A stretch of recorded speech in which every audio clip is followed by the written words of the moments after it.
The sound of a chair scraping against expensive marble floor echoed through the quiet restaurant. Tyler Harrison stood abruptly, his jaw tight with barely controlled frustration.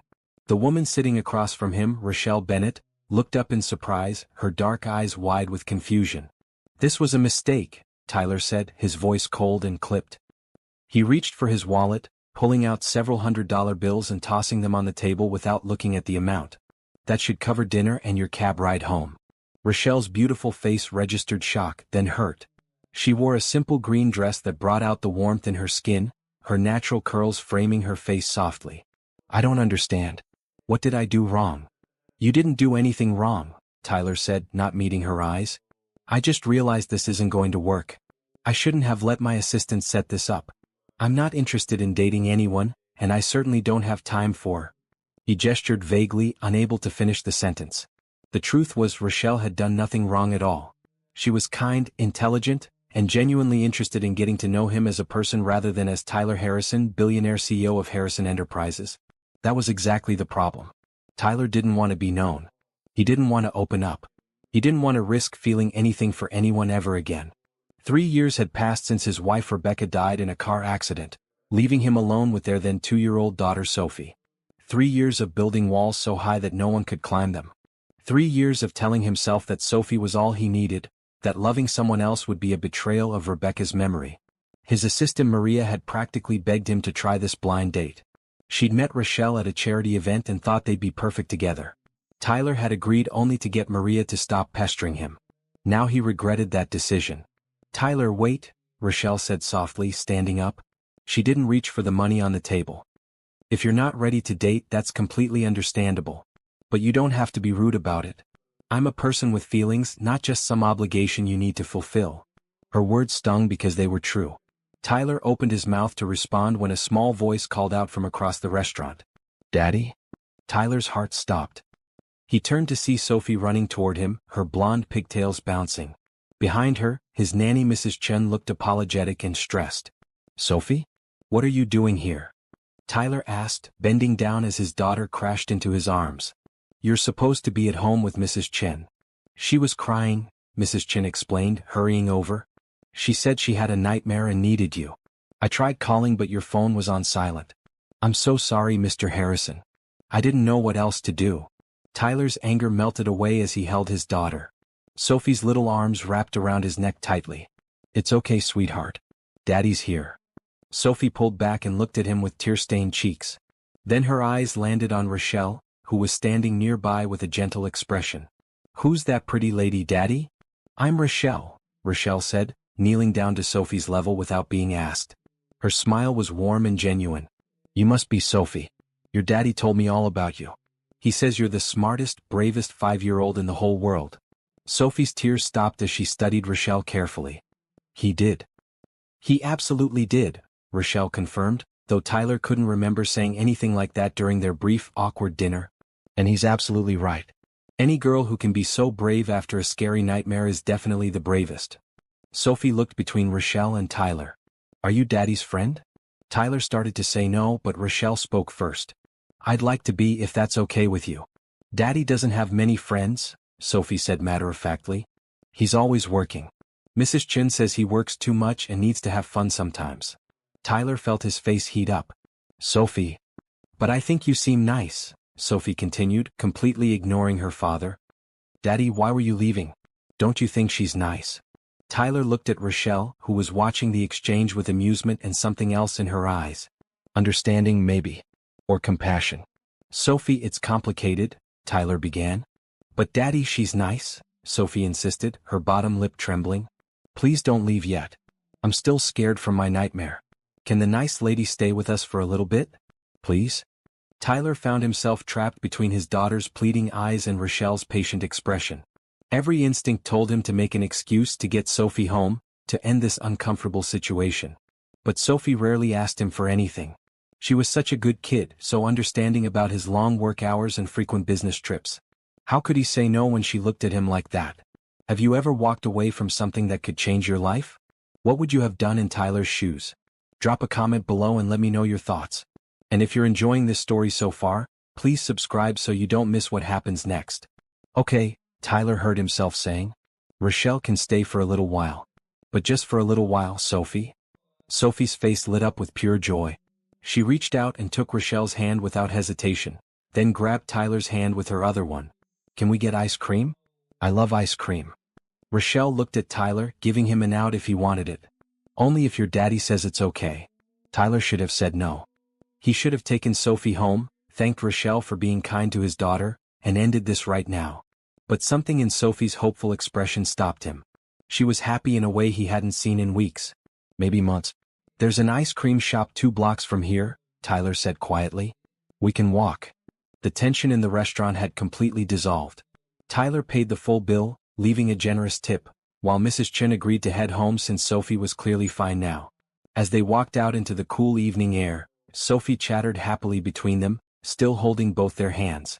Tyler caught Rochelle's eye over Sophie's head. I'm sorry, he mouthed. She gave him a small smile and nodded. It was okay, that smile said. She understood. The ice cream shop was busy with families enjoying the Saturday evening. Sophie ordered chocolate chip with sprinkles, Rochelle chose strawberry and Tyler got vanilla, the same flavor he always ordered. They found a table by the window, and Sophie climbed into the chair between them. Miss Rochelle, do you have any kids? Sophie asked, swinging her legs under the table. No, I don't, Rochelle said. But I'm a teacher, so I get to spend time with lots of children every day. I teach 2nd grade at Lincoln Elementary School. Sophie's eyes went wide. You're a teacher? I love my teacher. Her name is Miss Patricia. She's really nice too. I bet she is, Rochelle said. What's your favorite thing to learn about in school? Reading, Sophie said immediately. I love stories. Daddy reads to me every night before bed. Well, when he's not working late. Tyler felt a pang of guilt. He did work late too often. He'd been using work as an escape, a way to avoid dealing with his grief and loneliness. Your daddy must love you very much, Rochelle said gently. Reading together is special. He does love me, Sophie agreed. He's the best daddy. But he's sad sometimes.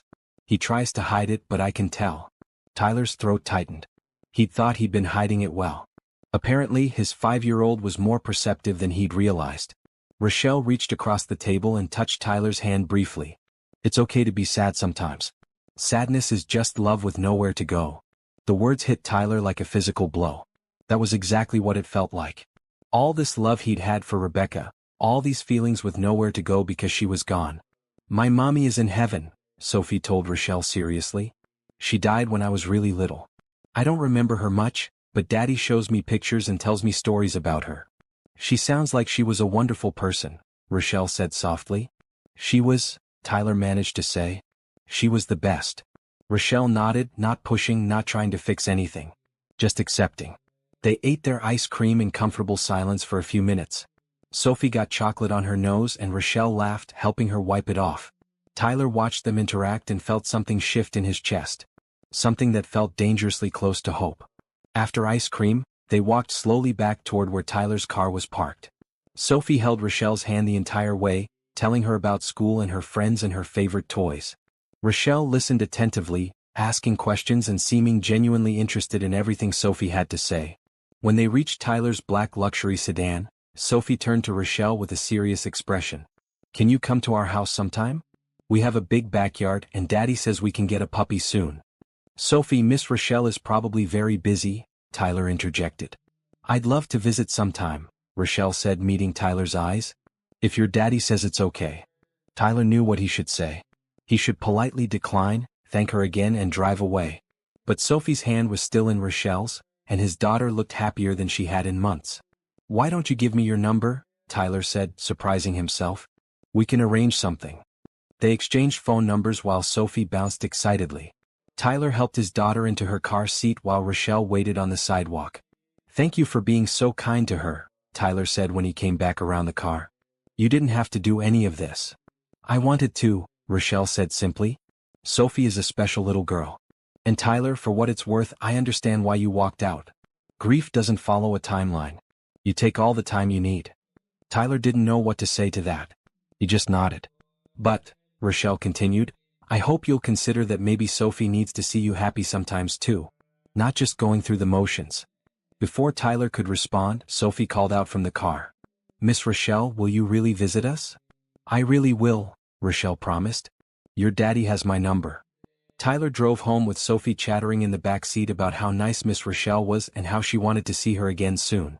As he pulled into the driveway of his massive estate, Tyler caught sight of himself in the rearview mirror. For the first time in 3 years he looked less tired. Less closed off. Maybe, just maybe, walking out of that restaurant had been the best mistake he'd ever made. Tyler spent Sunday morning trying not to think about Rochelle Bennett. He had work to catch up on, emails to answer, and a board meeting to prepare for on Monday. But Sophie had other plans. "Can we call Miss Rochelle?" she asked at breakfast, pushing her pancakes around her plate. "You said we could see her again." "I said maybe, sweetheart," Tyler corrected gently. "Miss Rochelle might be busy today." "But you have her number," Sophie pointed out with 5-year-old logic. "If you call, then we'll know if she's busy or not." Tyler couldn't argue with that reasoning. He looked at his phone sitting on the kitchen counter, Rochelle's number already saved in his contacts. Part of him wanted to call. The other part wanted to delete her number and pretend last night never happened. "Please, Daddy?" Sophie asked. "I really liked her. She was so nice. And she didn't treat me like a baby." That last part struck Tyler. Sophie was right. Rochelle had spoken to her with respect, like she mattered. Not everyone did that with children. Tyler picked up his phone before he could overthink it. The call rang 3 times before Rochelle answered. "Hello." Her voice was warm, slightly breathless, like she'd been moving around. "Rochelle, it's Tyler. Tyler Harrison." "Oh, hi," she said, and he could hear the smile in her voice. "I was hoping you'd call. Is Sophie okay?" "She's fine. Actually, she won't stop talking about you. She wants to know if you'd like to join us at the park this afternoon. There's a nice one near downtown with a playground." There was a pause. Tyler held his breath, half hoping she'd say no so he could go back to his safe, closed-off life. "I'd love to," Rochelle said. "What time?" They agreed to meet at 2 o'clock. Tyler told himself it was just for Sophie. His daughter needed more positive female influences in her life. It had nothing to do with the way Rochelle's laugh had made him feel something other than numb for the first time in years. The park was busy when they arrived. Children ran and played while parents watched from benches. Tyler spotted Rochelle immediately. She wore jeans and a bright red t-shirt, her curls pulled back in a loose ponytail. She looked relaxed and beautiful. Sophie broke free from Tyler's hand and ran to Rochelle, who caught her in a hug. "You came?" Sophie said happily. "Of course I came," Rochelle said. "I promised, didn't I?" Tyler walked over more slowly, carrying the bag with snacks and water bottles. "Thanks for meeting us." "Thanks for inviting me," Rochelle said. "This is much better than my original Sunday plans, which involved laundry and grading papers." Sophie dragged them both to the playground, wanting Rochelle to watch her go down the slide. They spent an hour playing, with Rochelle joining in without hesitation. She pushed Sophie on the swings, helped her across the monkey bars, and even went down the slide herself when Sophie insisted. Tyler found himself relaxing, actually enjoying the afternoon instead of just supervising. When Sophie ran off to play with another little girl, Tyler and Rochelle sat on a bench together. "She's an amazing kid," Rochelle said, watching Sophie carefully. "You've done a great job with her." "I've tried," Tyler admitted. "It hasn't been easy, being both mom and dad." "I can only imagine," Rochelle said softly. "My sister is a single mom. I see how hard she works. It's not easy." They sat in comfortable silence for a moment. Then Tyler asked, "What made you agree to that blind date last night?" "Maria told me you were hesitant." Rochelle laughed. She was very persuasive. "And honestly, I thought it might be nice to meet someone. I moved to this city 2 years ago for the teaching job, and I don't know many people outside of work." "Why did you move here?" "Fresh start," Rochelle said simply. "I was in a relationship back home that ended badly. He cheated, I found out, and I realized I needed to be somewhere new. Somewhere I could focus on what really matters to me." "Which is?" "Helping people," Rochelle said. "Especially kids. I grew up poor. Really poor. My mom worked 3 jobs to keep us fed and housed. I know what it's like to struggle. So when I got the chance to teach and to volunteer at community centers, I jumped at it." Tyler studied her face. There was no bitterness in her expression when she talked about her difficult childhood. Just determination and hope. "You volunteer at community centers?" he asked. Rochelle nodded. "There's one called Hope Haven on the east side. It's in a rough neighborhood, but they do amazing work. After-school programs, meals for families, job training for parents. I go there 3 evenings a week to tutor kids and help with homework." Something stirred in Tyler's chest. When was the last time he'd done anything meaningful beyond making money? His company was successful, sure, but what real difference was he making in people's lives? The center is struggling financially, Rochelle continued. They might have to close next month if they can't make rent and pay their staff. It would devastate the community. Those kids need a safe place to go after school. Tyler made a decision right then. How much do they need? Rochelle looked at him in surprise. What? To stay open. How much money do they need? Tyler, I wasn't telling you this to ask for money, Rochelle said quickly. I know, Tyler said. But I'm asking anyway. How much? Rochelle bit her lip, clearly uncomfortable. The director said they need about $50,000 to cover rent, utilities and salaries for the next 6 months. But Tyler, that's a lot of money. I can't ask you. You're not asking. I'm offering, Tyler said firmly. And it's not that much money, trust me. My company makes that in about an hour.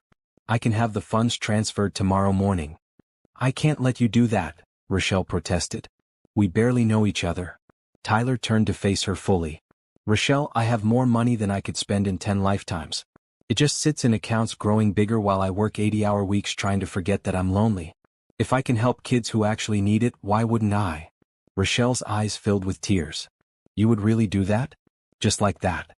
Just like that, Tyler confirmed. Give me the director's contact information. I'll have my assistant handle it first thing tomorrow. Actually, I want to do more than that. I want to help expand your programs, buy new equipment, whatever you need. Tyler. Rochelle's voice broke. Please let me do this, Tyler said softly. I need to do something good. Something that matters. You've given me and Sophie such a gift this weekend. Let me give something back. Rochelle wiped her eyes and nodded. Okay, thank you. The kids at Hope Haven, they're going to be so happy. The staff too. You have no idea what this means. Will you let me visit the center? Tyler asked. I'd like to see what you do there. Of course, Rochelle said. Anytime you want. We're there Monday, Wednesday, and Friday evenings, plus Saturday mornings. Sophie ran back over, breathless and happy. Can Miss Rochelle come to our house for dinner? Tyler looked at Rochelle, who smiled. If Miss Rochelle wants to, she's welcome to join us. I'd love to, Rochelle said immediately. They left the park as the sun started to set, Sophie holding both their hands again like it was the most natural thing in the world. Tyler's housekeeper had the evening off, so he ordered pizza, and they ate in the casual kitchen rather than the formal dining room. Sophie showed Rochelle her room, her toys, and the photo albums of her mother. Rochelle listened and looked at every picture with genuine interest. She never once acted uncomfortable or tried to change the subject. Your mommy was beautiful, Rochelle told Sophie. You have her smile. Daddy says that too, Sophie said. I wish I could remember her better. You know what? Rochelle said. The love someone gives us stays with us even after they're gone. Your mommy's love is part of you, Sophie. You carry it with you every day. Tyler, standing in the doorway, had to turn away and blink back tears. He tried so hard to keep Rebecca's memory alive for Sophie, but he'd never quite found the right words to explain it. Rochelle had done it in 2 sentences. Later, after Sophie was in bed, Tyler walked Rochelle to her car. The night was clear and cool, stars visible despite the city lights. Thank you for today, Tyler said. For being so kind to Sophie. And for telling me about Hope Haven. Thank you for being willing to help, Rochelle said. And for giving me a second chance after last night's disaster. Tyler smiled, a real smile. Last night wasn't entirely a disaster. It brought me Sophie's favorite new person. She's pretty special herself, Rochelle said. You both are. They stood there in comfortable silence. Tyler realized he didn't want her to leave. He wanted to invite her back in to talk more, to learn everything about her. But it was too soon. He was moving too fast. He needed to be careful for Sophie's sake. Can I see you again? Tyler asked. Maybe you could show me Hope Haven this week? I'd like that, Rochelle said warmly. Wednesday evening? I'll be there from 6 to 8. Wednesday it is, Tyler agreed. He watched her drive away, then went back inside. Sophie's favorite stuffed bear was on the couch where she'd left it during dinner. Tyler picked it up, thinking about Rochelle's words about love staying with you even after someone was gone. Maybe it was okay to have room for new love too. Maybe Rebecca would want that for him and Sophie. Maybe walking out of that restaurant had been exactly what he needed to do. Wednesday arrived faster than Tyler expected. He spent Monday and Tuesday having his assistant Maria arrange the funds transfer to Hope Haven Community Center, plus setting up additional accounts for ongoing operational support. Maria had been thrilled when he'd explained what the money was for. "This is wonderful, Mr. Harrison," she'd said. "I knew you and Rochelle would hit it off." Tyler didn't bother correcting her assumption about what was happening between him and Rochelle. Truthfully, he wasn't sure himself. All he knew was that he looked forward to seeing her again with an anticipation he hadn't felt in years. Sophie had asked about Rochelle every day since Sunday. Tyler had explained that Miss Rochelle was busy with her teaching job and her volunteer work, but they would see her soon. That seemed to satisfy Sophie, though she'd made him promise to invite Rochelle to her upcoming school play. Now, driving to the east side of the city where Hope Haven was located, Tyler felt nervous. He'd worn casual clothes, jeans and a blue button-down shirt, not wanting to stand out. His usual business suits would have been completely inappropriate for a community center in a struggling neighborhood. Hope Haven occupied an old brick building that had clearly seen better days. The paint was fading and some of the windows had cracks repaired with tape. But the sign out front was bright and welcoming, and Tyler could hear children's voices and laughter coming from inside. He pushed open the door and stepped into a large, open room. About 20 kids of various ages sat at tables doing homework. Adults moved between them, helping and encouraging. In one corner, a teenage girl was reading to a group of younger children. In another, 2 boys were playing chess while an elderly man watched. And there was Rochelle, kneeling beside a little boy who couldn't have been more than 7, helping him sound out words in a book. She wore a bright green sweater and jeans, her hair in a braid down her back. She looked up when the door chimed and her face broke into a huge smile. "Tyler," she said, standing up. "You came." "I said I would," Tyler replied. The little boy tugged on Rochelle's sweater. "Miss Rochelle, who's that?" "This is my friend Tyler," Rochelle said. "Tyler, this is Jerome. He's working really hard on his reading." "Nice to meet you, Jerome," Tyler said, bending down to shake the boy's hand seriously. Jerome grinned and went back to his book. Rochelle led Tyler toward the back of the room where a woman in her 50s was organizing supplies. "Tyler, this is Patricia Monroe, the director of Hope Haven," Rochelle introduced them. "Patricia, this is Tyler Harrison." Patricia's eyes widened. "Mr. Harrison, I can't thank you enough for what you've done. When the bank notified us of the deposit this morning, I honestly thought it was a mistake. That money, it's literally saved us. Saved these kids." Tyler shook her hand. "I'm glad I could help. Rochelle told me about the amazing work you do here. Would you like a tour?" Patricia asked. "I'd love to show you around." For the next hour, Patricia and Rochelle showed Tyler every corner of Hope Haven. There was the homework help area where he'd first entered. A small kitchen where volunteers prepared simple meals for families. A computer lab with 6 ancient computers that barely worked. A storage room filled with donated clothes and school supplies. And a multi-purpose room where they held classes for parents on everything from job skills to budgeting. Every space was filled with people. Every face showed hope and determination. Tyler met dozens of kids, all of them polite and eager to show him what they were working on. He met parents who thanked him repeatedly for the meals and resources. He met volunteers who gave their time freely, expecting nothing in return. By the end of the tour, Tyler's heart ached. These people had so little, yet they were building something beautiful. Something real. "The computers are our biggest limitation right now," Patricia explained as they stood in the computer lab. "The kids need them for homework, but these are so old they crash constantly. We can't afford new ones and most families don't have computers at home." Tyler pulled out his phone and made a note. "How many would you need?" 20 would be ideal," Patricia said. "But even 5 or 10 would make such a difference." "You'll have 20 by next week," Tyler said. "New ones. With all the software the kids need." Patricia's hand flew to her mouth. "Mr. Harrison, that's too much. The donation you already made is just the beginning," Tyler said firmly but kindly. "I want to help more. What else do you need?" Rochelle stepped forward. "Tyler, you don't have to do all this." "I know I don't have to," Tyler said, looking at her. "I want to. Please, let me help." Patricia and Rochelle exchanged glances. Then Patricia smiled.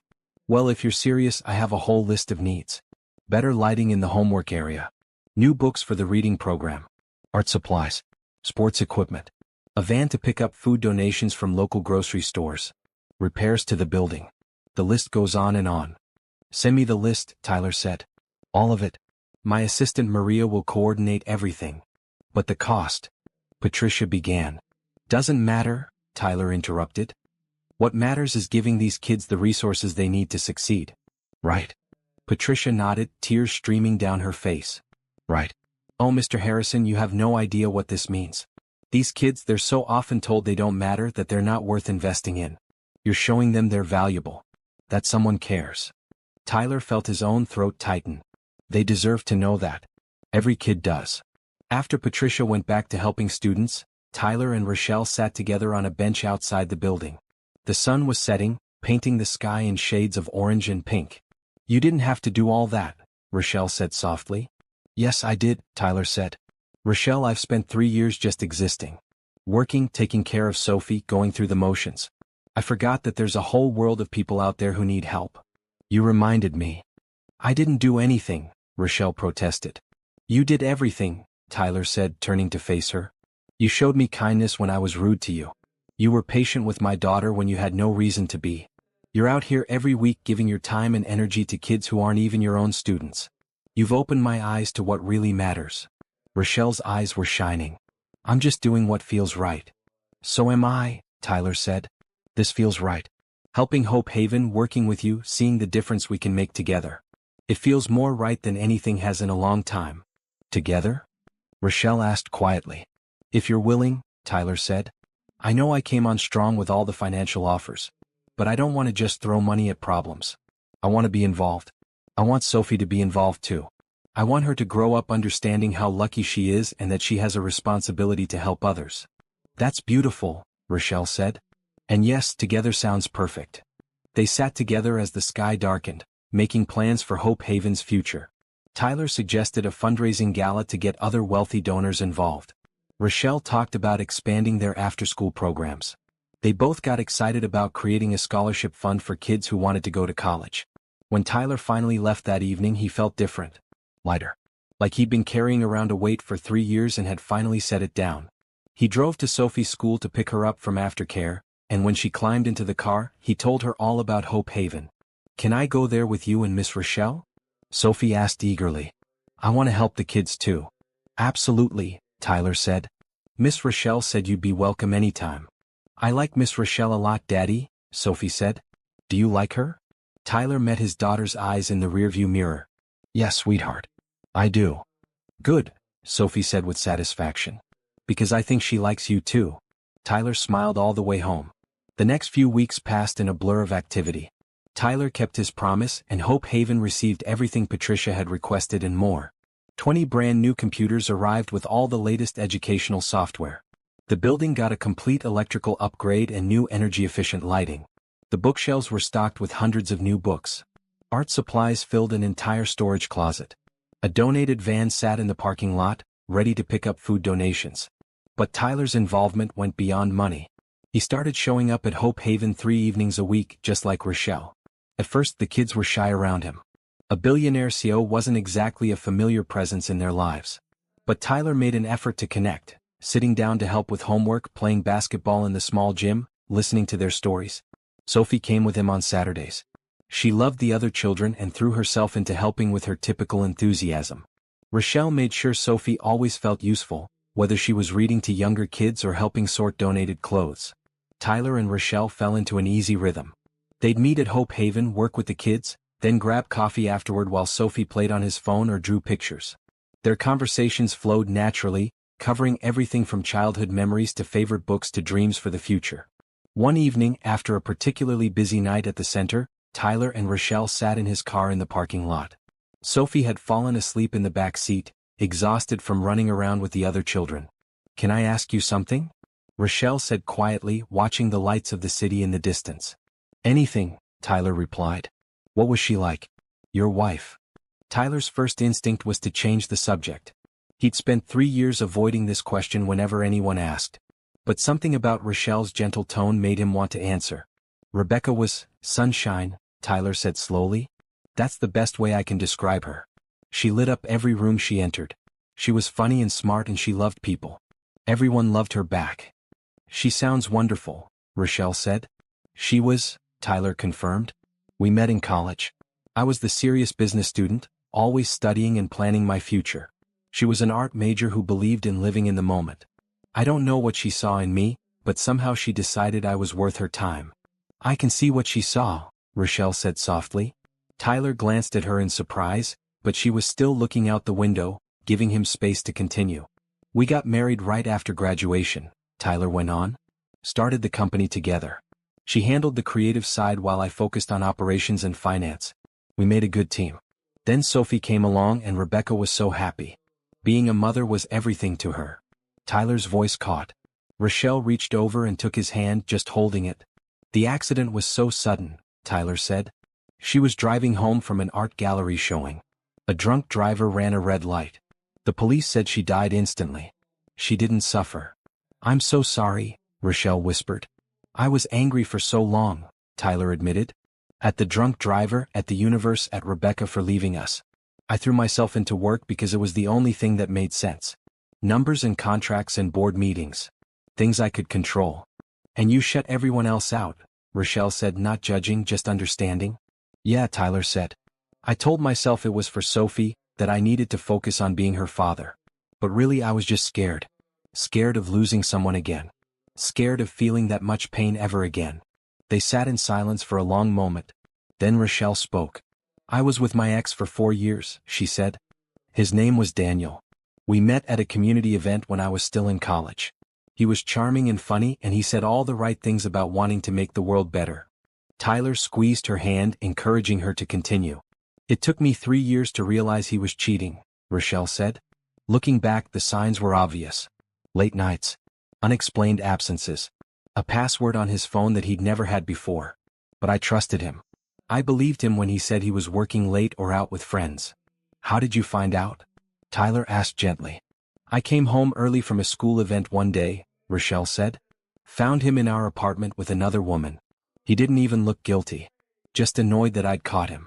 Turned out there had been multiple women over the years. I was just the steady one, the one who cooked his meals and supported his dreams while he did whatever he wanted. That's horrible, Tyler said, anger flaring on her behalf.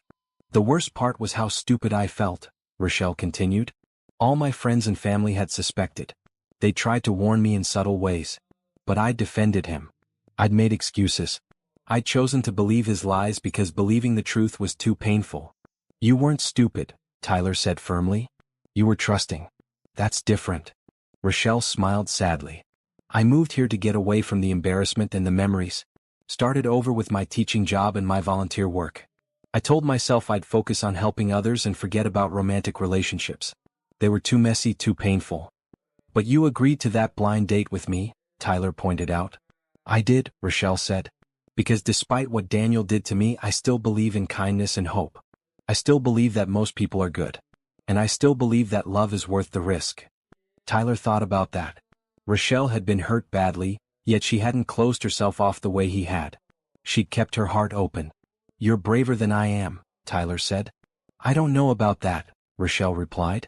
You're here, aren't you? Opening up to me. Bringing Sophie to Hope Haven. Taking chances again. That takes courage. I'm terrified, Tyler admitted. Every time I start to care about you more, part of me wants to run away. To protect myself and Sophie from getting hurt again. I understand that, Rochelle said. And I'm not going anywhere, Tyler. Whatever pace you need to go at, that's fine with me. I'm not trying to replace Rebecca. I could never do that. I know you're not, Tyler said. That's what makes this feel okay. You honor her memory. You let Sophie talk about her. You're not threatened by the fact that I loved someone before you. Before me? Rochelle questioned gently. Tyler realized what he'd said. He turned to face her fully. Yeah, before you. Because I'm falling for you, Rochelle. I'm trying not to. I keep telling myself to slow down, to be careful. But you make me want to believe in love again. Rochelle's eyes filled with tears.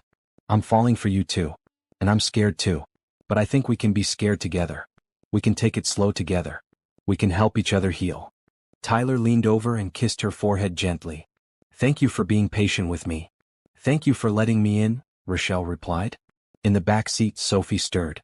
Are we home yet? Almost, sweetheart, Tyler said. We're heading home now. He started the car, but before he drove away, he looked at Rochelle one more time. She smiled at him and he smiled back. They were building something real. Something based on honesty and trust and shared values. It might take time, but Tyler was beginning to believe it would be worth the wait. Sophie Harrison was many things, bright, sweet, perceptive, but subtle was not one of them. Over the following weeks, her matchmaking efforts went from gentle suggestions to full-blown campaign.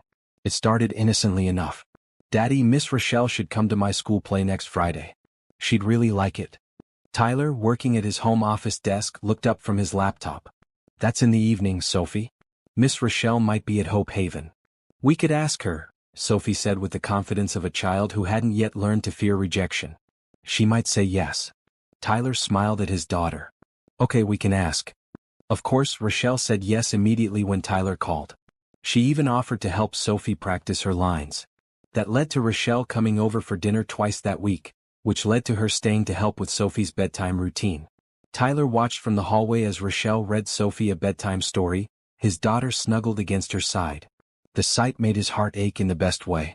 Sophie was so happy, so comfortable with Rochelle. And if Tyler was honest, so was he. The school play was a simple production of The Three Little Pigs. Sophie played a narrator, and she took her role very seriously. Tyler sat in the audience between his mother-in-law Carol and Rochelle, feeling strangely complete. Carol had been surprised when Tyler introduced Rochelle. She'd given them both a long, assessing look before saying, "It's nice to meet you, dear." The tone had been polite but cool. Tyler knew Carol was protective of Sophie and of Rebecca's memory. He'd need to talk with her soon about where things were going with Rochelle. After the play, they all went out for ice cream again, this time at Sophie's insistence. "It's tradition now," she declared. "We always get ice cream after important things." At the ice cream shop, Sophie sat between Rochelle and Carol, chattering happily about the play. Tyler noticed Carol watching Rochelle carefully, seeing how she interacted with Sophie. When Sophie got up to throw away her napkin, Carol leaned toward Rochelle. "My granddaughter seems quite taken with you." "She's an incredible child," Rochelle replied warmly. "You must be so proud." "I am," Carol said. "She looks just like my Rebecca, don't you think?" There was challenge in the question. Tyler opened his mouth to intervene, but Rochelle spoke first. "She absolutely does," Rochelle agreed. "Tyler's shown me pictures. Sophie has her mother's beautiful smile and her kind heart too." Carol blinked, clearly not expecting that response. "Most people get uncomfortable when I mention Rebecca." "Why would I be uncomfortable?" Rochelle asked genuinely. She was Sophie's mother and Tyler's wife. She's an important part of their lives. That won't ever change, and it shouldn't. Something softened in Carol's expression. "You're different from what I expected." "I hope that's a good thing," Rochelle said with a gentle smile. "It is," Carol admitted. "I was worried when Tyler mentioned he was seeing someone. I thought it meant he was trying to erase Rebecca. But I can see that's not what's happening here." "Never," Rochelle said firmly. "I would never want to erase anyone's memory, especially someone who meant so much to people I care about." Carol reached over and patted Rochelle's hand. "You're good for them. Both of them. Rebecca would have liked you." Rochelle's eyes got misty. "That means more than you know." Tyler felt a weight lift from his shoulders. Carol's approval wasn't necessary, but it made everything easier, especially for Sophie. The next week brought Tyler's biggest business crisis in years. A major client was threatening to pull their contract over a miscommunication, which would cost the company millions and potentially lead to layoffs. Tyler spent 3 days working around the clock, barely sleeping, trying to salvage the situation. On the third day, he was in his home office at 11 at night, reviewing documents for the 100th time when his doorbell rang. He wasn't expecting anyone. Security had called to inform him someone was at the gate, but he'd been too distracted to ask who. He opened the door to find Rochelle standing there with a bag of takeout food and a thermos of coffee. "Sophie called me," Rochelle explained. "She said you haven't eaten all day and you're really stressed. So I brought food." Tyler stared at her, overwhelmed. "You didn't have to do that." "I know," Rochelle said. "But I wanted to. Can I come in?" Tyler stepped aside and she walked into his home like she belonged there. She found the kitchen, plated the food, and brought it to his office where she made him sit down and eat. "Sophie's asleep," Tyler said between bites. He hadn't realized how hungry he was until he started eating. "Mrs. Chin is here." "I know," Rochelle said. "I checked on her before I came to find you. She's fine. Now tell me what's going on with this client." Tyler explained the situation, talking through his frustration and worry. Rochelle listened attentively, asking smart questions. "Have you talked to the client directly?" she asked. "Or are you going through intermediaries?" "Intermediaries," Tyler admitted. "It's standard procedure for something this big." "But maybe that's the problem," Rochelle suggested. "You're a person, not a corporation. Sometimes people need to see the human side to remember why they wanted to work with you in the first place." Tyler thought about that. She might be right. He'd been so focused on following protocol that he'd forgotten about the personal connection. Call them, Rochelle encouraged. Right now. It's not too late in their time zone. Ask to speak to the decision maker directly. Be honest about the miscommunication and what you're doing to fix it. Tyler hesitated, then picked up his phone. The call connected, and he was surprised when the client's CEO answered personally. Tyler spoke from the heart, acknowledging the mistake, outlining the corrective steps, and emphasizing how much he valued their partnership. The conversation lasted 20 minutes. By the end, the CEO had agreed to honor the contract and even expressed appreciation for Tyler's direct approach. When Tyler hung up, he stared at Rochelle in amazement. That worked. Of course it worked, Rochelle said. People respond to honesty and genuine concern. You forgot that because you've been treating this like a business problem instead of a human problem. Tyler stood up and pulled her into a hug. Thank you. I don't know what I would have done without you. You would have figured it out, Rochelle said, hugging him back. But I'm glad I could help. They stood there for a long moment holding each other. Tyler breathed in the scent of her shampoo, feeling more grounded than he had in days. Stay, he heard himself say. It's late. Stay tonight. The guest room is ready, and we can have breakfast together in the morning. Rochelle pulled back to look at him. Are you sure? Very sure, Tyler said. Sophie will be thrilled to wake up and find you here. Rochelle smiled. Okay. I'll stay. They talked for another hour, sitting together on the couch in Tyler's office. Rochelle told him about her day at school and the new reading program she was developing. Tyler told her about his plans to expand Hope Haven's influence to other neighborhoods. Eventually, Tyler walked her to the guest room. At the door, she turned to face him. Tyler, I need to tell you something. What is it? I love spending time with you and Sophie, Rochelle said. But I don't want to push. If this is moving too fast, if you need to slow down. Tyler cupped her face gently. This is exactly the right pace. You've helped me through one of the most stressful weeks of my career. You dropped everything to bring me food. You care about Sophie. You care about me. That's not moving too fast. That's just, right. Good, Rochelle whispered. Because I really care about you, Tyler. More than I've cared about anyone in a long time. Tyler kissed her then, soft and sweet.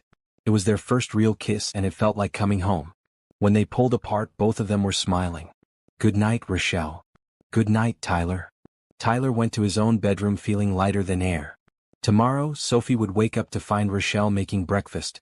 They'd be like a family at least for a morning. And maybe if Tyler was very lucky, they'd be a real family someday soon. Morning came with Sophie's delighted squeal of, Miss Rochelle is here, echoing through the house. Tyler smiled into his pillow before getting up and heading downstairs. He found Sophie and Rochelle in the kitchen making pancakes together. Rochelle wore one of Tyler's old t-shirts over her clothes from the night before, and her hair was pulled up in a messy bun. She looked beautiful. Daddy, look. Miss Rochelle is teaching me how to flip pancakes, Sophie announced proudly. I see that, Tyler said, leaning against the doorframe. Those look amazing. They ate breakfast together, laughing and talking. It felt so natural, so right. Tyler found himself imagining mornings like this stretching into the future. After breakfast, Mrs. Chin arrived to take Sophie to her dance class. Sophie hugged Rochelle tightly before leaving. Will you come to my recital next month? Sophie asked hopefully. I wouldn't miss it, Rochelle promised. When they were alone, Tyler made fresh coffee and they sat together in the living room. Sunlight streamed through the windows, making Rochelle's skin glow. I've been thinking, Tyler said. Hope Haven's fundraising gala. We should hold it here. Rochelle's eyes widened. Here? In your home. Why not? Tyler said. I have the space. The ballroom can hold 200 people easily. It would save money on venue rental, and we can use those funds for the programs instead. Tyler, that's incredibly generous, Rochelle said. But hosting a gala is a lot of work. Are you sure you want to take that on? I'm sure, Tyler said. But I'll need your help planning it. You know what Hope Haven needs. I just know how to throw expensive parties. Rochelle laughed. I think we make a good team. I think we do too, Tyler agreed. Over the next 3 weeks, they threw themselves into planning the gala. They met at Tyler's house in the evenings after Sophie was in bed, going over guest lists, menu options, and program details. Tyler invited every wealthy person he knew, while Rochelle created presentations about Hope Haven's impact. Patricia was overwhelmed when they told her the plans. This could raise enough money to fund our operations for years, she said, tears in her eyes. Plus, getting all these influential people aware of what we do could open so many doors. That's the goal, Tyler said. Hope Haven does incredible work. More people need to know about it.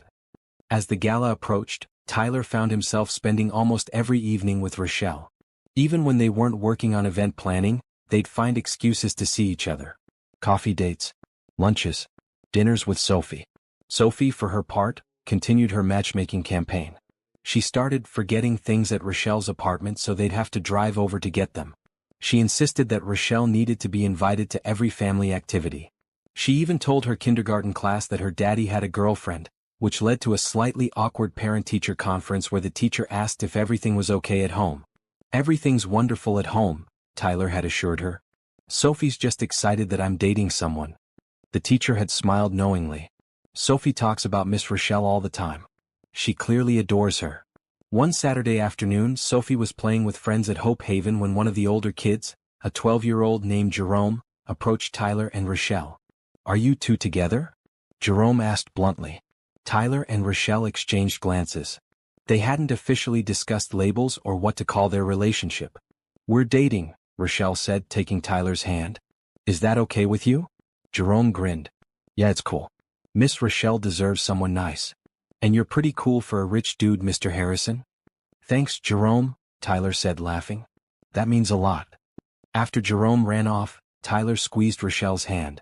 "So we're dating, huh?" "I mean, we've been spending every day together for over a month," Rochelle pointed out. "We've kissed. You've met my friends and family. I've met your mother-in-law. I think we passed dating several weeks ago." "What would you call us then?" Tyler asked. Rochelle looked at him seriously. "I'd call us two people who care deeply about each other and are building something real. What would you call us?" Tyler pulled her close. "I'd call us exactly that. And I'd add that I'm falling more in love with you every day." Rochelle's breath caught. "Love? Love?" Tyler confirmed. "I know it's soon. I know we're supposed to take things slow. But Rochelle, you've become one of the most important people in my life. You make me laugh. You challenge me to be better. You're incredible with Sophie. And when I think about my future, you're in every picture I see." Tears ran down Rochelle's face. "I love you too. I tried not to. I told myself to be careful. But Tyler, you're one of the best men I've ever known. You're kind and generous and genuine. And the way you love Sophie, the way you've opened your heart to Hope Haven, the way you've opened your heart to me, it's everything I never knew I needed." Tyler kissed her then, not caring that they were in the middle of Hope Haven with dozens of people around. Someone started clapping, then more people joined in, and soon the whole room was applauding and cheering. When they finally pulled apart, both of them were laughing and crying at the same time. "I guess that makes it official," Rochelle said. "I guess it does," Tyler agreed. That evening, after dropping Sophie off with Carol for a sleepover, Tyler took Rochelle to his favorite restaurant.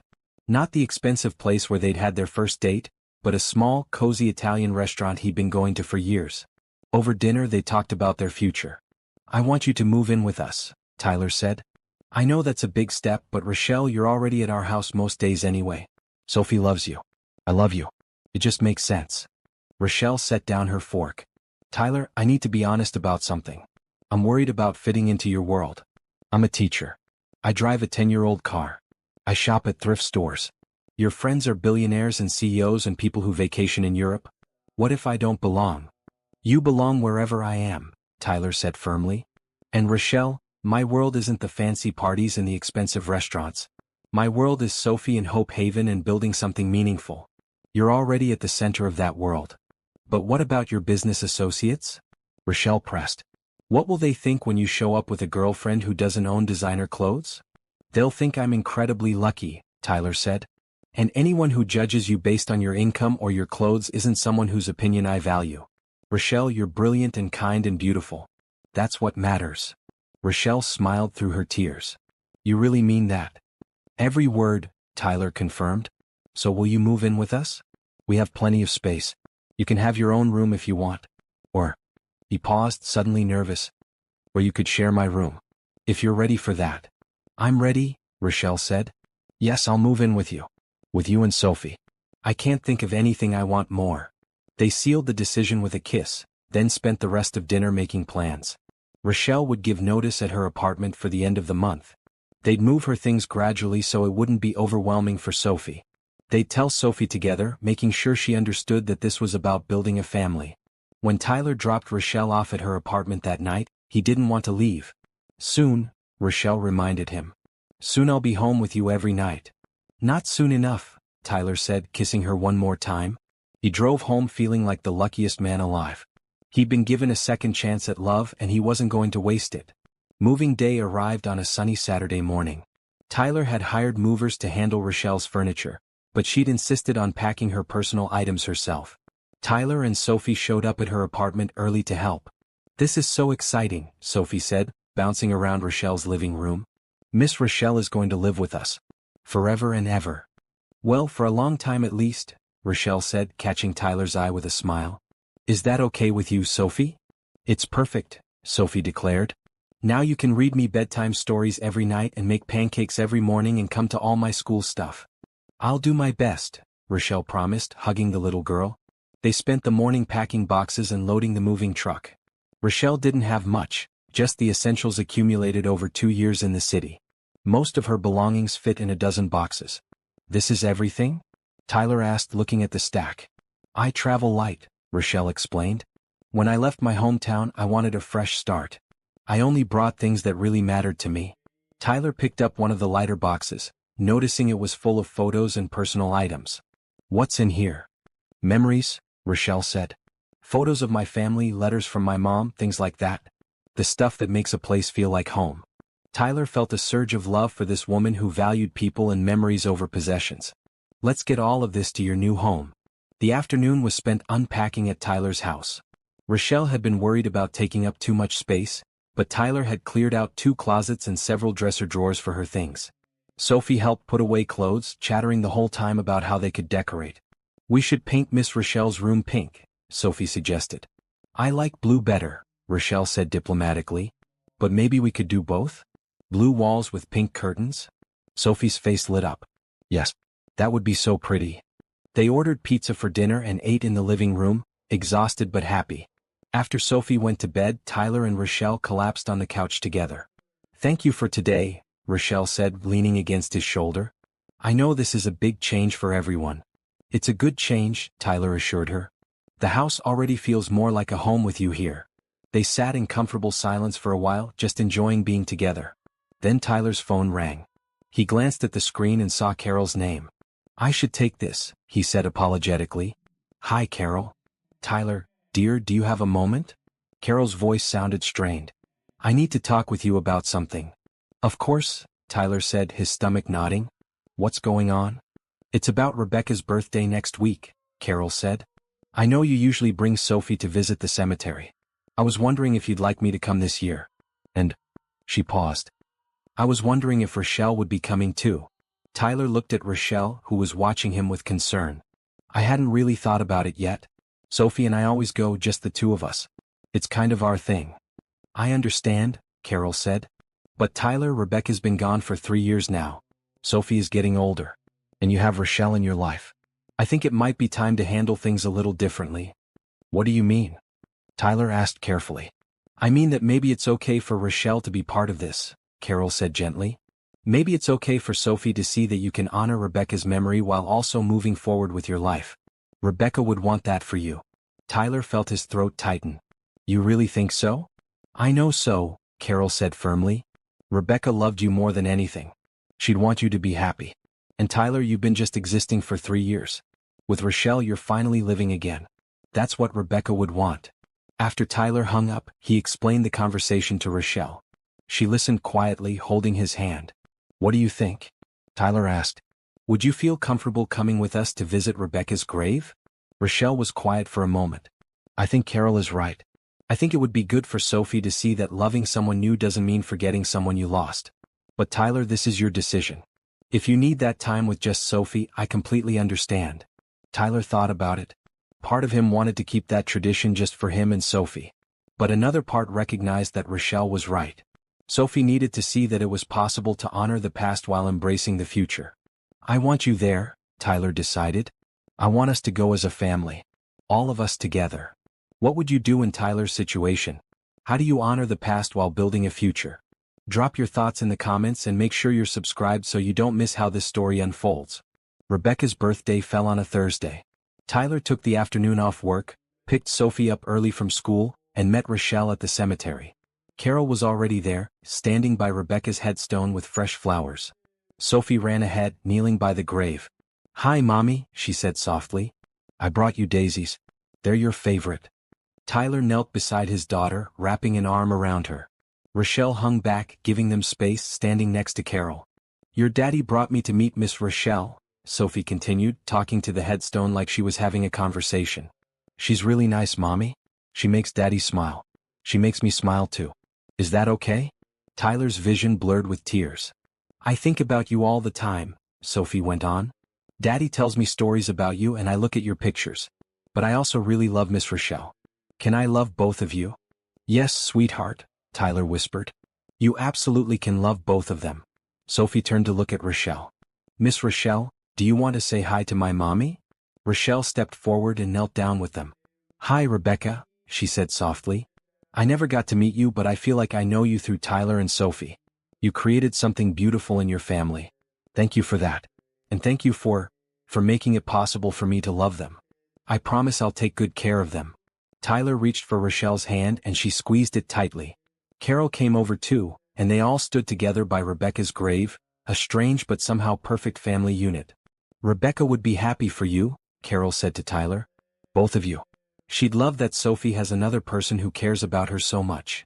They spent an hour at the cemetery sharing memories of Rebecca and letting Sophie lead the conversation. By the time they left, Tyler felt lighter. Like he'd been carrying around a burden of guilt and it had finally been lifted. That evening, back at home, Sophie asked Rochelle to put her to bed. Tyler stood in the doorway, watching as Rochelle read Sophie's favorite story. "Miss Rochelle?" Sophie said when the story was finished. "Can I ask you something?" "Anything," Rochelle said. "Are you going to be my new mommy?" Rochelle glanced at Tyler, who nodded encouragingly.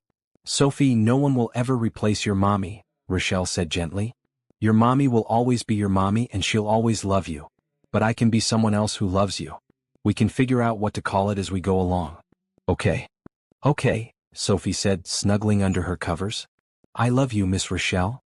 "I love you too, sweetheart," Rochelle replied, her voice thick with emotion. After Sophie was asleep, Tyler and Rochelle went to their bedroom. They got ready for bed in comfortable silence, both processing the emotions of the day. "Thank you for today," Tyler said as they climbed into bed. "For coming to the cemetery. For handling Sophie's question so perfectly. For everything." "Thank you for including me," Rochelle replied. "I know that wasn't easy." Tyler pulled her close. "Nothing about this has been easy. But Rochelle, it's been worth it. You're worth it. This is worth it." They fell asleep wrapped around each other, both feeling like they'd crossed some invisible line. The past and the future had met and somehow everything was going to be okay. The night of Hope Haven's fundraising gala arrived, and Tyler's mansion had been transformed into an elegant venue. The ballroom sparkled with lights and flowers. Tables were set with fine china and crystal glasses. A string quartet played soft music as guests began arriving. Tyler stood near the entrance in his tuxedo, greeting donors and business associates. Beside him, Rochelle wore a simple but elegant blue dress that Tyler had bought for her. She'd protested the expense, but he'd insisted. She looked absolutely stunning. "You're shaking," Tyler murmured, taking her hand. "I'm nervous," Rochelle admitted. "There are senators and CEOs and people who could buy my entire apartment building with their pocket change. And they're all here because of you," Tyler reminded her. "Because of the work you do at Hope Haven. You belong here, Rochelle. More than anyone." She squeezed his hand gratefully. Over the next hour, 200 guests filled the ballroom. Tyler introduced Rochelle to everyone, making sure they knew about her work at Hope Haven and in the school system. Several people were impressed and wanted to talk more about education reform. Sophie was there too, wearing a pretty green dress and helping Patricia hand out programs. She took her job very seriously, greeting each guest with a smile and a handshake. When it was time for the presentations, Tyler took the microphone. "Good evening, everyone. Thank you so much for coming tonight. We're here to talk about Hope Haven Community Center and the incredible work they do in our city." He went on to explain Hope Haven's mission and impact, showing slides of the children they'd helped and the programs they'd created. Then he invited Patricia to speak and she gave a moving talk about why community centers mattered. Finally, Tyler invited Rochelle to the stage. She looked terrified, but she walked up and took the microphone with shaking hands. I'm not used to speaking to rooms full of important people, Rochelle began honestly. I'm more comfortable with 10-year-olds and homework assignments. But I want to tell you about a boy named Jerome. She told Jerome's story, how he'd come to Hope Haven 2 years ago barely able to read. How patient tutoring and support had helped him catch up. How he was now at the top of his class and dreaming of becoming a doctor. Jerome isn't special because of some extraordinary talent, Rochelle said. He's special because someone gave him a chance. Someone believed in him. That's what Hope Haven does. We give kids chances. We believe in them. And with your help, we can do so much more. The room erupted in applause. Tyler watched Rochelle's face light up with surprise and pleasure. She was magnificent. After the presentations, guests mingled and wrote checks. Tyler watched the donations roll in, knowing they'd exceeded their goal. Hope Haven would be funded for years. They could expand their programs, hire more staff, maybe even open a second location. But the best moment of the night came when an older woman approached Rochelle. Tyler recognized her as Margaret Chin, the wife of a tech billionaire and one of the most influential philanthropists in the city. Miss Bennett, Margaret said warmly, your passion for education is inspiring. I'd like to discuss funding a scholarship program through my foundation. Could we set up a meeting? Rochelle's eyes went wide. I would be honored, Mrs. Chin. Excellent. Have your people call my people, Margaret said with a smile, then paused. Or I suppose Tyler's people can call my people, since you're together. After she walked away, Rochelle grabbed Tyler's arm. Did that really just happen? Margaret Chin wants to fund scholarships. It really happened, Tyler confirmed, grinning. You're amazing, you know that? I'm still shaking, Rochelle said. Tyler led her out to the terrace where they could have a moment of privacy. The night air was cool and refreshing after the crowded ballroom. Rochelle, I need to tell you something, Tyler said, taking both her hands. What is it? Tonight, watching you up there, seeing you in your element, talking about the work you love, I realized something, Tyler said. I don't want to do life without you. I don't want to imagine a future where you're not by my side. Rochelle's breath caught. Tyler. I love you, Tyler continued. I love your kindness and your passion and the way you see the good in everyone. I love how you are with Sophie. I love that you made me believe in hope again. And I know we haven't been together that long, but I also know that what we have is real. Solid. It's forever. I love you too, Rochelle whispered. So much. Then be with me, Tyler said. Not just living in my house. Not just as my girlfriend. Be my partner in everything. Help me raise Sophie. Help me figure out how to do good in this world. Help me be the man I want to be. I'm already doing all of that, Rochelle said, smiling through tears. I know, Tyler said. And I want you to keep doing it. For the rest of our lives. Are you? Is this? Rochelle couldn't finish the question. It's not a proposal, Tyler said. Not yet. I want to do that right, with a ring in the perfect moment. But Rochelle, this is a promise. A promise that you're it for me. You and Sophie, you're my family. You're my future. Rochelle threw her arms around him and Tyler held her tight. Behind them, through the windows, the gala continued. People laughed and talked and wrote checks. Sophie was probably charming everyone in sight. Hope Haven's future was secure. But out here, in this quiet moment, Tyler and Rochelle were building their own future. One based on love and trust and shared purpose. I promise too, Rochelle said into his shoulder. You and Sophie, you're my future too. I choose you, Tyler. I choose this life we're building. They stood there for a long time, holding each other under the stars. Eventually they'd have to go back inside, but for now, this moment was theirs. And it was perfect. The months following the gala brought changes and growth for everyone. Hope Haven expanded to include a second location on the south side of the city. Patricia hired 3 new full-time staff members. The computer lab Tyler had funded became a hub for kids learning coding and digital skills. And thanks to Margaret Chen's scholarship program, 5 graduating seniors were heading to college with full rides. Tyler cut back his work hours to spend more time with his family. He delegated more to his capable team and stopped answering emails after 6 p.m.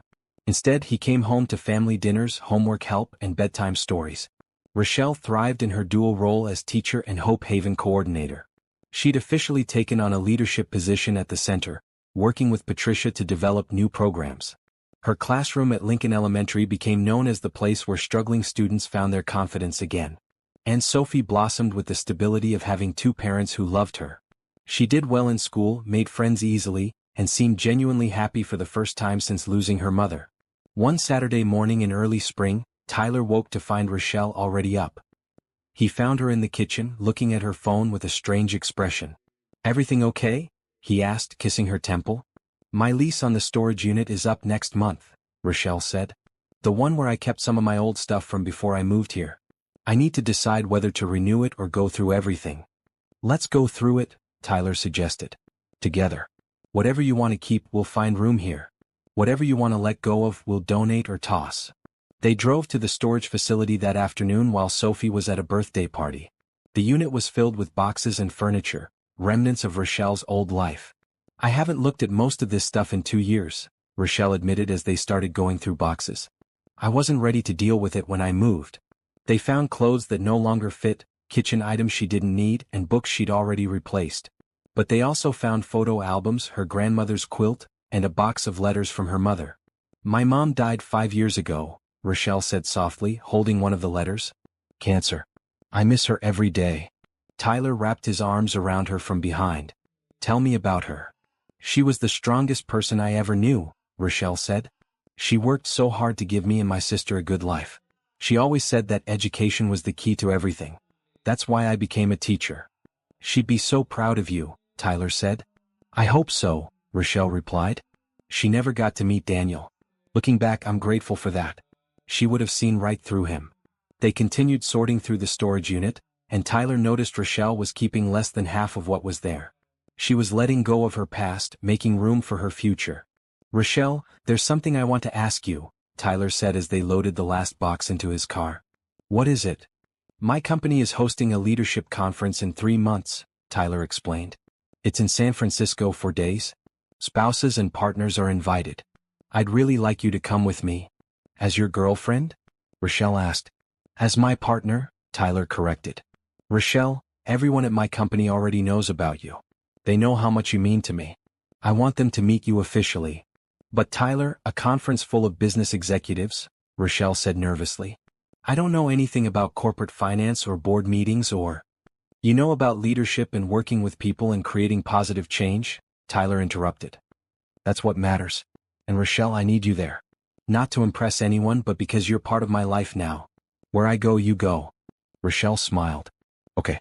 Yes, I'll come to San Francisco with you." The conference turned out to be less intimidating than Rochelle had feared. Tyler's colleagues were welcoming and genuinely interested in Hope Haven's work. Several of them made donations or asked how they could get involved. Tyler's assistant Maria took Rochelle under her wing, making sure she felt comfortable at all the events. On the last night of the conference, Tyler took Rochelle to a rooftop restaurant overlooking the city. The view was spectacular, the food was excellent, and the company was even better. "This has been an amazing week," Rochelle said, sipping her wine. "Your colleagues are wonderful. And this city is beautiful." "Not as beautiful as you," Tyler said, making her laugh. "That was cheesy," she teased.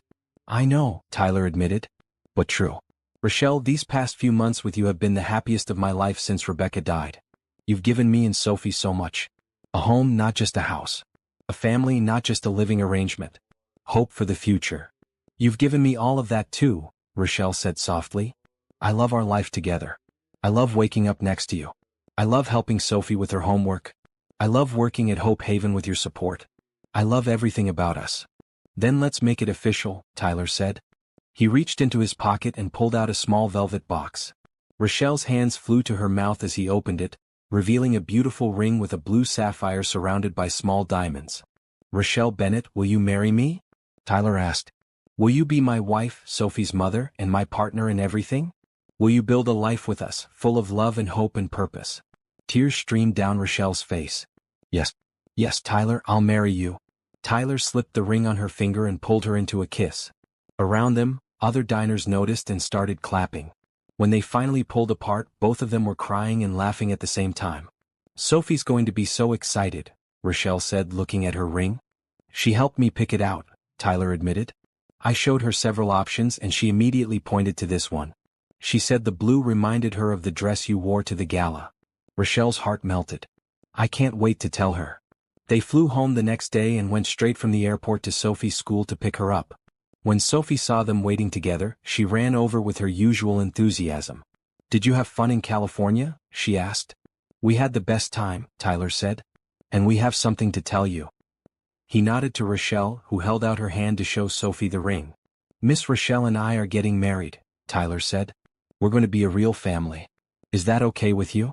Sophie screamed with delight so loudly that other parents turned to look.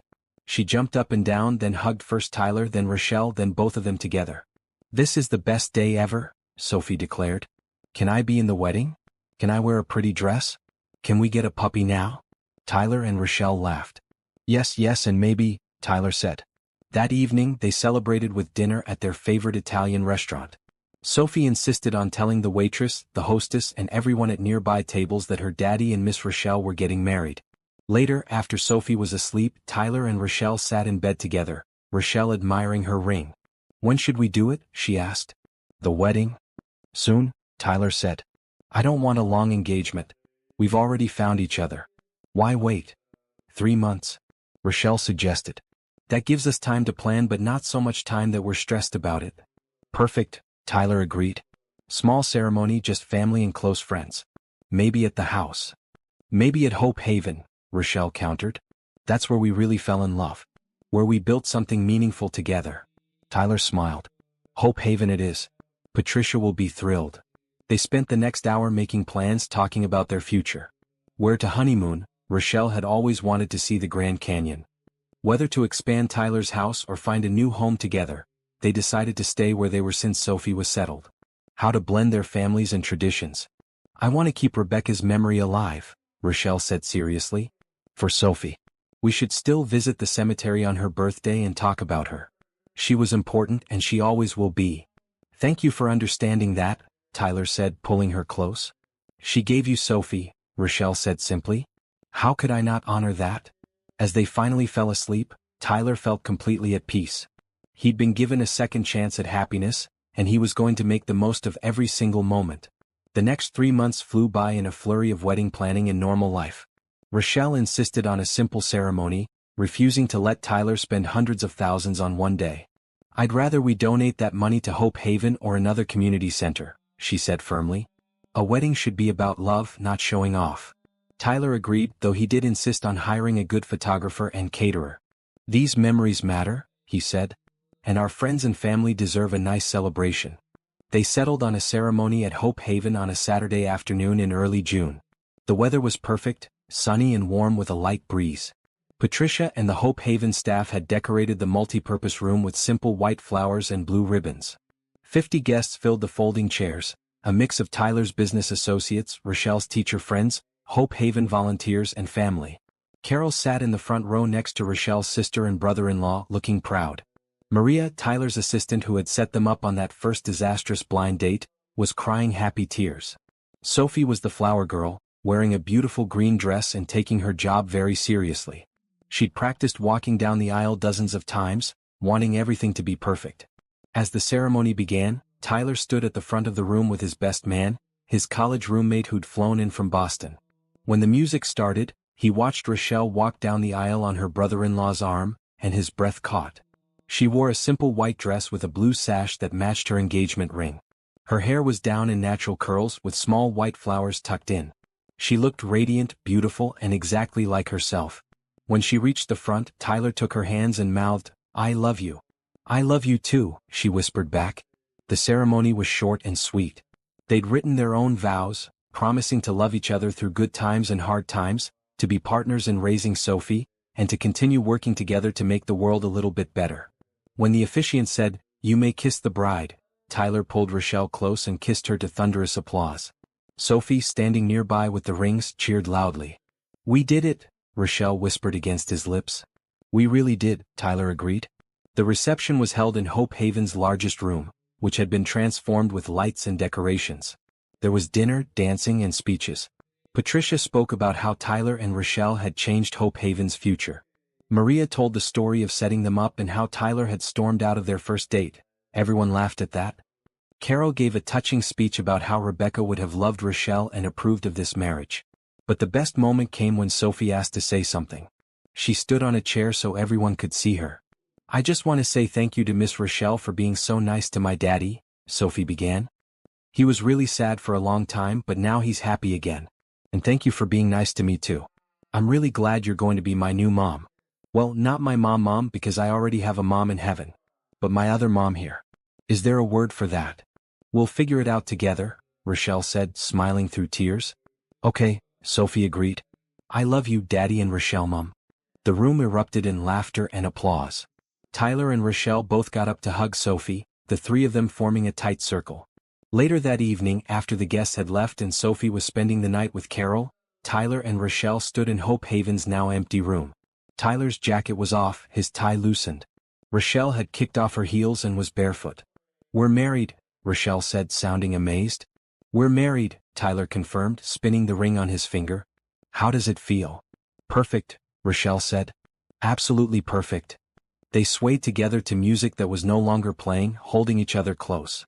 Do you remember that first night? Tyler asked. When I walked out on you? How could I forget? Rochelle said. You were so rude. I wanted to throw my wine at you. Tyler laughed. I deserved it. I was an idiot. You were hurt, Rochelle corrected. And scared. I understood that. If Sophie hadn't shown up at that restaurant, Tyler mused. If she hadn't insisted I give you a chance. If she hadn't said, but Daddy, she's nice, we might never have had this. But she did, Rochelle pointed out. She saw what you couldn't see yet. That I was someone who would love you both. That it was okay to let someone in. Smartest 5-year-old in the world, Tyler said proudly. They were quiet for a moment, just enjoying being together. Tyler, I need to tell you something, Rochelle said. What is it? I'm pregnant, she said simply. Tyler froze. What? I found out last week, Rochelle explained. I was going to tell you before the wedding, but then I thought it might be a nice surprise for after. We're going to have a baby. Tyler's mind was reeling. A baby. We're having a baby. Are you happy? Rochelle asked nervously. I know we didn't plan this. It's happening really fast. Tyler cupped her face in his hands. I'm ecstatic. Rochelle, another child with you, it's more than I ever dreamed of. Sophie's going to be a big sister. We're going to be a family of 4. 5 if we count the puppy Sophie keeps asking for, Rochelle pointed out. Tyler laughed and pulled her close. 5 then. A family of 5. They stood there for a long time, holding each other and imagining the future. Baby. More love to give. More hope to build. More chances to make a difference. When should we tell Sophie? Tyler asked. Soon, Rochelle said. After we get back from our honeymoon.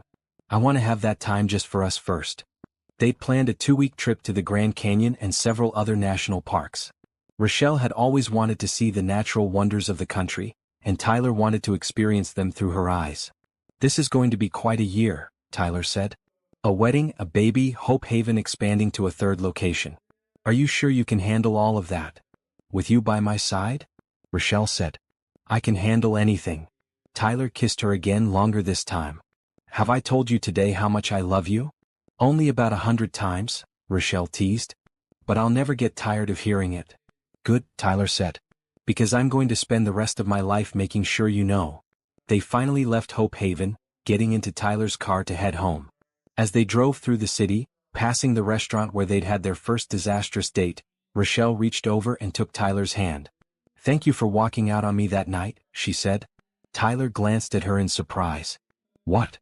If you hadn't walked out, we wouldn't have had the chance to start over, Rochelle explained. We wouldn't have had Sophie as our matchmaker. We wouldn't have built this relationship on the foundation of Hope Haven and shared values. Everything happened exactly the way it was supposed to. Tyler thought about that. She was right. Sometimes the worst moments led to the best outcomes. Sometimes you had to walk away from something in order to find your way back to it. I love you, Tyler said.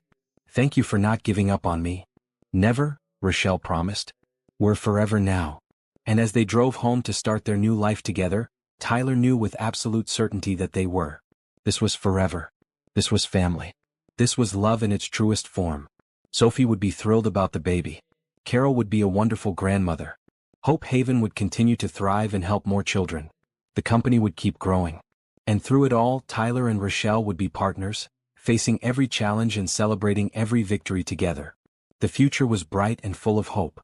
And it had all started with a blind date gone wrong, a 5-year-old's wisdom, and 2 people brave enough to take a chance on love.